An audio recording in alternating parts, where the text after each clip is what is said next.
చేస్తూ మొగలేటి మడుగున మునిగి తుండమ్మున ఉదక మాకర్షించి ఊది ఊది ఆ నీటిలోకి వెళ్ళి నీళ్ళంతా ఇక్కడ దాకా తీసుకొచ్చి ఊదిందిట. ఇంకా కడు కపాలము దాకి కలగంగా కపాలం దాకా తీసుకొచ్చి ఒకసారి తలని తిప్పింది. ఆ నీళ్ళంతా అక్కడికి వెళ్ళి అక్కడి నుంచి తొండంతా గట్టిగా నీటిని వదిలిందిట. పడి బయటకు వస్తుందేమో సర్పమని, కానీ రాలేదు. ఇలా మీద తలదాక ఈ ప్రక్క నా ప్రక్క పెడమర్లుగా బొడపెట్టి పెట్టి ఉడివేని వేదన ఉన్నచో నుండక పనిలేని పరుగులు పారి పారి కింద దొర్లిందిట. లాభం లేకపోయింది.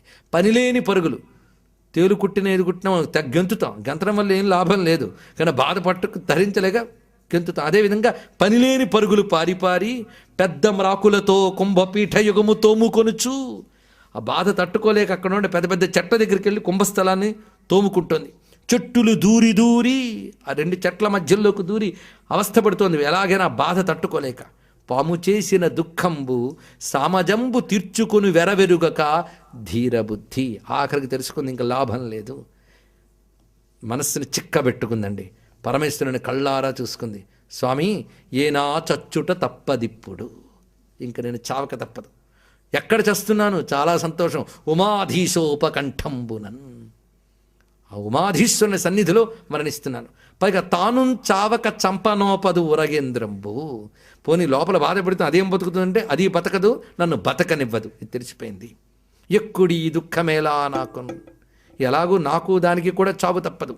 ఈ చావు తప్పించుకోవాలని సమయాన్ని వృధా చేయడం ఎందుకు?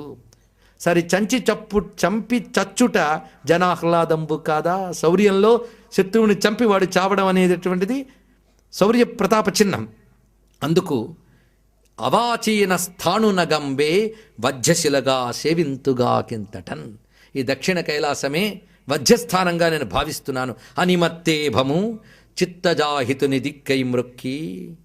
చిత్తజాహితుడు అంటే మన్మథునికి శత్రువైన పరమేశ్వరుడు, ఆయన్నే దిక్కుగా భావన చేసి శివస్మరణ చేసుకుని తుండమిరియంగా చుట్టి, పిక్చర్ ఇవ్వడం అంటే ఏంటో చూడండి. తుండమిరియంగా చుట్టి ఆ తుండాన్ని గుండ్రంగా చుట్టుకుందిట. వక్త్రస్థలంబున కీలించి దాన్ని తీసుకొచ్చి ముందుకు తెచ్చుకున్న తుండాన్ని పిరిందికింజని వెనక్కి వెళ్ళి శిరంబున్ వంచి ఆ కొండ భగ్గునదాకెన్. వెనక్కి వెళ్ళి ఒక్కసారి ముందుకొచ్చి ఆ కొండకి తన కుంభస్థలాన్ని కొట్టింది. కుంభముల్ పగుల తత్కూటంబులూటాడగన్. కుంభస్థలం పగిలింది, పర్వతం కదిలిందిట. మొత్తానికి కొట్టడం ఎలా ఉందంటే కొండతోడ గుండులు కూలంగా తాకినట్లు తోచే దళిత కుంభసీమనున్న పాము చిదిసే ఏనుంగును పడియే నెత్తురచట పడియ కట్టే అన్నాడు. అక్కడ పాము చిదిగిపోయింది, కుంభస్థలం పగిలి ఏనుగు మరణించింది. ఉభయల దేహాలు కింద పడ్డాయి. కానీ మరణించింది ఎక్కడ? అవాచీన కైలాస నికటంబు సువర్ణముఖరి తటంబునగుటం చేసి కాద్రవేయ భద్రగజంబులు రుద్రగణాకారంబులు దాల్చిరి. ఈ స్థూల శరీరాన్ని ఏముందండి, లోపల జీవుడున్నాడు కదా, వాడు శివభక్తి వైభవం చేత వారు ఉభయులు దివ్య శరీరములతో దాని నుండి వెలికి వచ్చారు. అప్పుడు ఆ పరమేశ్వరుని ముందు నిలబడి నమస్కారం చేసుకుంటున్నారు వారు ఉభయులు కూడా. ఆ పరమేశ్వరుడు వారికి సాక్షాత్కరించి మీకు అభీష్టంబులయ్యవి అని అడిగట. ఇక్కడ వారు చేసినటువంటి స్తోత్రం చాలా దివ్యమైన స్తోత్రం రచించారు. ఇక్కడ